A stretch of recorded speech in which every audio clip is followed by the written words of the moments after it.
lumang kapag.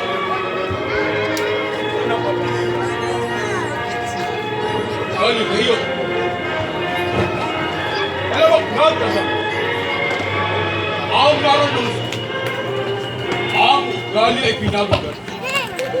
At tayong lahat ay isang naam. Kaya mga mamamuro. Dito, sa loob na sinigay. Habang tayo natipis, ay minumungkay ko. Ipadakigi ang lilo. Ama! Dapat tanggilan ng parusa ang Galileo yan! Siyang katampatan, kaya't inyong pakinggan. Mataas na kapulungan. Nalalagda lahat sa perdominong ito ang ginawang kanapagsangatan sa ating pinunong noong manggagayumang taga-Nazaret. Makinig kayo at ngayon ipapasahin ko.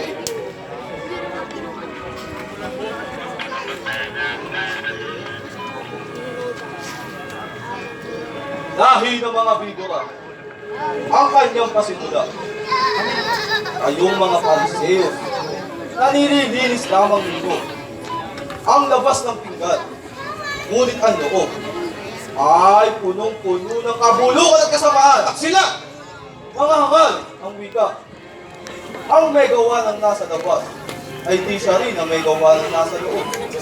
Paglimos kayo ng sa inyo'y lumalabis, patayin ninyo ng walang hanggang kasigahan at nang kayo luminis, kabalin ng mga Pariseo na mapagpindot sa unang likbukan ng sinagoga. Inakatusan ninyo ang katwiran at inililigawan tanan sa tunay na kautusan ng Diyos sa kalangitan. Kabalin ng mga doktores na mapagdulong-dulungan, iniimbot ninyo na kayo ay pagbugayan sa gitna ng lansangan. Bago ang gawa ninyo ay bawang katakutan at panlilig lang sa bayan. Nagkahangad kayo pag-awak ng pusi ng karunungan, kayo ng kainitan, at kapalaluhan ay kalamak sa inyong mga katawan. Labis ang inyong kasamaan. Kayong lahi ng mga ahas, kayo ang labis na pabigat sa bayan, kayong wala naman na alaman. Kapastakalan! Ito'y malaking kapastakalan sa ating kayan at sa punong bayan. Ano ang ating gagawin? Ang tao ito'y gumagawa ng maraming wala. Ngunit ko siya ating mababayaan. Ang lahat ay sasampalatay sa kanya. Darating pa rito ang maraming taga-Roma. Pipigsa na kayo ng ating bansa sa punang ating pananampalataya. Mga wala kayong nalala. Hindi ninyo iniisip na mas makabubuting mamatay ang isang tampalasang mapagdiyos-diyosa upang huwag mapahamak ang ating bayan. Marangal na kapulong. Papayagan ba ka na ang tao ay humamak sa atin? Isang mapagdiyos-diyosan na umuuyang sa ating pala. Huli na marinam! Huli siya! Ang mga gaway ay hawang kataksin at halos sinisiraan ang hari nating kagalang-galang. Pagkat siya raw ang Mesiyas at siya rin ang hari ng kaudyohan. Huli! Huli siya! Kung gayon, magsumikat ang hanap upang ating mausap ang nangangaral. Ngunit saan natin siya matatagpuan? Madalang siyang magtaas sa kumbayan! Kahapon ay nasusundan ng pamanasan at halos nililigalig ang buong sambayanan dahil sa pakikinig sa tahi-tahi ng pangangaral. Ang kagalang-galang, marami na at makapal ang kanyang taong naligsam at napawin ng lahat ang kanilang paggalang sa Diyos na ating kinagisnan. Kaya nga ating kasyahan na nararapat, patayin na at huwag nang ipagbuwan sa kabayan, matahimik ka na! Yan ang nararapat! Huwag ninyong kalilimutan na ang taong ito ay kalaban ng ating pananampalataya. Isang mandaralang propeta na nanggaling pa ng Galilea.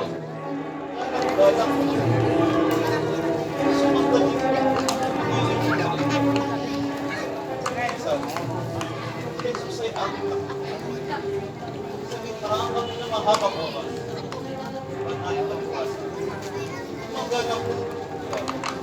At hindi ko maunawaan kung anong totoong naging ang kanyang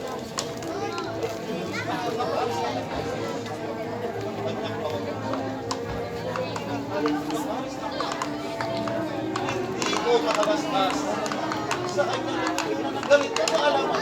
Ako na ang lumani sa sabi. Isabot ko sila sa napilitan akong magligo ng aking gusto ko na dito sa Galileo sa pagpaparoon at maglinis sa kanyang pagkakita. Ay namabanaga ako ang ganda sa kanyang ay nagbibigay ang kataasan at kawagasan ng mga doktores. Ako'y naniniwala sa ang inutusan ng mga tao sa buong mundo, doktores. Tinututulang mo ang tulungan ito. At ang mas tanga na totoo sa isang maalam na tao. Nicodem! Hindi ko akala na ikaw, na isang dalugha, ay mapadalang pagkayuma sa ganitong palamara! Sa akin ay kapira. Ha? Sa kalang-alang ang patututan katarungan, naniyura ka na natin mataas na kapulungan. Nicodemus, ikaw ay nagpaparaka. Akin lamang inaanino at pira. Sa kabulungan ito, pataksilan! Kilala ninyo ang katarungan! Kaharungan bagang ano? Marahil ito'y nabubulagan kaya't labis ang iyong pananagsala. Ngunit nalalahanin mo na tayo ay nilapastangan ng kanyang mga maling parata. Maging ang sambayanan, ang pamahalaan, at tayong tanan ay halos supatan. Minsan, ay sinangguni siya ng ilang mga pariseo at itanong kung tumpak ang pagbubuti na sa gobyernong sa atin ay nakasasap. Tantuhin mo ni Nicodemus ang kanyang isinagot na ang kay Cesar ay kay Cesar at ang sa Diyos ay sa Diyos naman. Hindi baga ito'y isang malaking panggugulong tibobos? At anong isang malaking tumpak na kasagutan? Tumpak na kasagutan!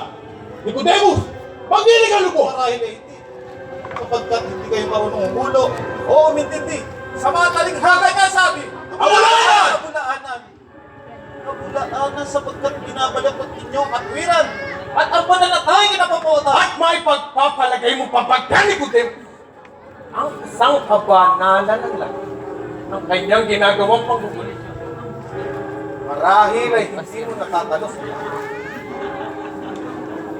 Ang pagbabansag niyang Kristong mananakot ng mga tao.